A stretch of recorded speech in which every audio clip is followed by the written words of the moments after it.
नमस्कार विद्यार्थी मित्रांनो, माझं नाव ओंकार सर आणि आज आपण एक नवीन प्रोग्राम चालू करत आहोत ज्याचं नाव आहे कन्सेप्ट क्लिअरेशन प्रोग्राम. आता ह्यामध्ये काय पाहणार आहोत आपण? पहा की ह्यामध्ये वेगवेगळे कन्सेप्ट आपण काय करणार आहोत की समजून घेणार आहोत आणि कन्सेप्ट का समजून घ्यायची हे आधी पहिल्यांदा आपण पाहूया. तर पहा, तुम्ही एखादी कन्सेप्ट असते बघा, आपण काय करतो घरातले बरेच जण म्हणतात आमचा मुलगा एवढा तास अभ्यास करतो तेवढा तास अभ्यास करतो, तरीही त्याला पेपरला एवढे पर्सेंटेज मिळत नाही किंवा त्याला मनासारखे पर्सेंटेज मिळत नाही. तुम्हाला पहिली गोष्ट सांगतो बाळांनो, सगळ्यात महत्वाची ही गोष्ट लक्षात घ्यायची, तुम्हाला जर मार्क पाडायचे असतील तर तुमची कन्सेप्ट क्लिअर असणं खूप महत्वाचं आहे. कारण कुठल्याही कॉम्पिटेटिव्ह एक्झामला तुम्हाला कोणताही प्रश्न एकदम सरळ विचारला जात नाही. तर काय केलं जातं तुम्हाला की तो प्रश्न एकदम फिरून विचारला जातो. म्हणजे त्यासाठी तुमचं सगळ्यात महत्वाचं आहे कन्सेप्ट क्लिअर असणं. तुमची कन्सेप्ट जर का क्लिअर असेल तर तुम्हाला कोणताही प्रश्न कोणत्याही अँगल आणि कसाही विचारला तर तुम्हाला त्याचं आन्सर एकदम व्यवस्थितपणे येत असतं. त्यामुळे आपण हा प्रोग्राम चालू करत आहोत. त्यामध्ये पहा, आपण पहिली कन्सेप्ट पाहण्याचं नाव आहे व्हेजिटेटिव्ह प्रोपॅगेशन. आता व्हेजिटेटिव्ह प्रोपॅगेशन नेमकं असतं काय? आता आपण त्याचा पहिल्यांदा व्हेजिटेटिव्ह प्रोपॅगेशनचा किंवा व्हेजिटेटिव्ह रिप्रोडक्शनचा मिनिंग समजून घेऊया. आता बघा, रिप्रोडक्शन म्हणजे काय करतात, स्वतःसारखा दुसरा ऑर्गॅनिझम तयार करणे, याला म्हणायचं reproduction. That means repeated production. हे आपल्याला काय? आता व्हेजिटेटिव्ह म्हणजे नेमकं काय?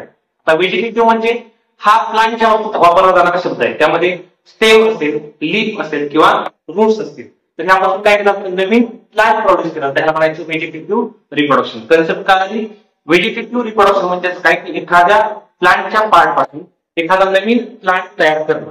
समजलं? आता ह्यामध्ये त्याचे फीचर्स काय किंवा कशासाठी वापरायची टेक्निक पहा. It is a type of asexual type.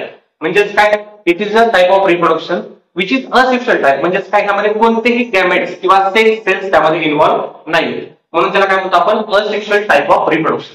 Next आहे प्रॉडक्ट जेनेटिकली सिमिलर प्लांट्स. म्हणजेच काय करतात हे की जे आपल्यासारखे प्लांट आहेत असे नवीन प्लांट ते काय करतात, तयार करतात, जे ज्यामध्ये फीचर्स सगळे कुठले असतील, ओरिजिनल प्लांटचे फीचर असतील, म्हणून त्याला काय म्हणायचं, जेनेटिकली सिमिलर प्लांट्स किंवा आपण त्याला क्लोनसी म्हणू शकतो. नेक्स्ट बघा, टू प्रोड्यूस डिझायर व्हरायटीज. म्हणजे काय आपल्याला जी पाहिजे ना ती व्हरायटी आपण यातून तयार करू शकतो. हा याचा फायदा आहे.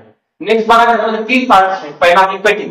आता व्हेजिटेटिव्ह रिप्रोडक्शन कसं करायचं, व्हेजिटेटिव्ह प्रोडक्शन कसं करायचं, त्यामध्ये मला पहिला पार्ट आहे कटिंग, नेक्स्ट आहे ग्राफ्टिंग आणि तिसरा आहे टिश्यू कल्चर. आता हे त्याचे 3 टाइप्स म्हणूया आपण त्याला.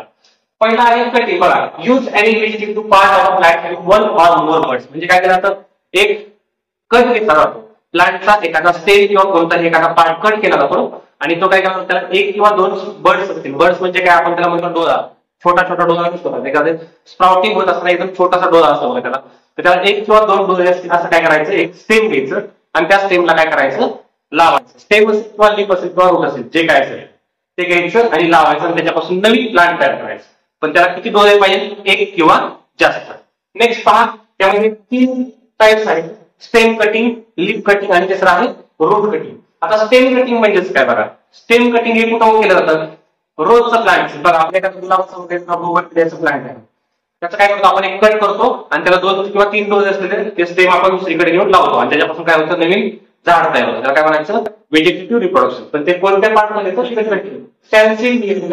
म्हणजेच काय, प्लांट आहे त्यामध्ये काय केलं जातं, लीफ कटिंग केलं जातं. म्हणजे लीफ कट केलं जातं आणि दुसरीकडे ते लावलं जातं आणि त्याच्यापासून नवीन प्लांट प्रोड्यूस केलं जातं. नेक्स्ट आहे तुमचं रूट कटिंग. रूट कटिंग मध्ये पहा, ब्लॅकबेरी किंवा ब्लॅकबेरी नावाचं जे प्लांट आहे ते काय करतो आपण, रूट त्याचे कटिंग करून दुसरीकडे लावायचं, त्यापासून ते नवीन प्लांट प्रोड्यूस होतो. नेक्स्ट आहे तुमचं ग्राफ्टिंग. आपण कटिंग बद्दल पाहिजे, काय आहे कटिंग मध्ये, ओरिजिनल प्लांटचा एखादा पार्ट कट करायचा, जे रूट्स असतील किंवा लिव्स असतील ते कट करायचे आणि दुसरीकडे ठेवून लावायचे, त्याच्यातून काय होतं, नवीन प्लांट प्रोड्यूस होतं, याला म्हणायचं कटिंग मेथड. नेक्स्ट आहे तुमची ग्राफ्टिंग. त्यामध्ये ग्राफ्टिंग मध्ये महत्वाचा पार्ट, त्यामध्ये 2 पॉईंट आहेत. कोणते, एक आहे सायन आणि दुसरा आहे स्टॉक. आता सायन म्हणजे काय, स्टॉक म्हणजे काय, तुम्हाला एक एक्झाम्पल दाखवतो. हे पहा, हे प्लांट आहे जे की पॉटेड प्लांट आहे. ह्याचा मी वरचा पार्ट कट केलेला आहे, जसं तुम्हाला इथला वरचा पार्ट कट केलेला आहे. म्हणजे हे पॉटेड प्लांट आहे, त्याला म्हणायचं स्टॉक. स्टॉक का म्हणायचं, कारण ह्याच्यावर आपण दुसरं झाड त्याच्यावर लावणार आहे किंवा फांदी वगैरे त्याच्यावर लावणार आहे. पहा, आणि मी काय केलेलं आहे, दुसरं एक प्लांटचा पार्ट कट केलेला आहे जे की स्टेम आहे. मी हे प्लांट काय करणार, हा प्लांटचा पार्ट ह्याच्यावर वरती लावणार. आता हा खालचा पार्ट आहे काय म्हणायचं, स्टॉक म्हणायचं, आणि हा जो वरचा पार्ट आहे त्याला काय म्हणायचं, सायन म्हणायचं. काय म्हणायचं, सायन. समजलं? म्हणजे कन्सेप्ट समजली. त्यामध्ये काय म्हणायचं आपल्याला, आपण पाहतोय ग्राफ्टिंग. ग्राफ्टिंग मध्ये कोणते 2 पार्ट अशा ठेवायचे, पहिला आहे स्टॉक आणि हा आहे सायन. ओके, समजलं? आणि ह्याच्यापासून नवीन प्लांट प्रोड्यूस करतो आपण. म्हणजे कसं करतो की मेन ओरिजिनल प्लांट आपण काय करतो, नवीन प्लांटचा पार्ट लावतो आणि त्याच्यापासून नवीन प्लांट ग्रो होणार. याला काय म्हणायचं, कोणती मेथड, ग्राफ्टिंग मेथड. त्यामध्ये वी कटिंग मेथड किंवा वेगवेगळे मेथड्स वापरले जातात. आपण गावाकडे याला म्हणतो कलम करण्याची पद्धत. नेक्स्ट पहा तुमचं टिश्यू कल्चर.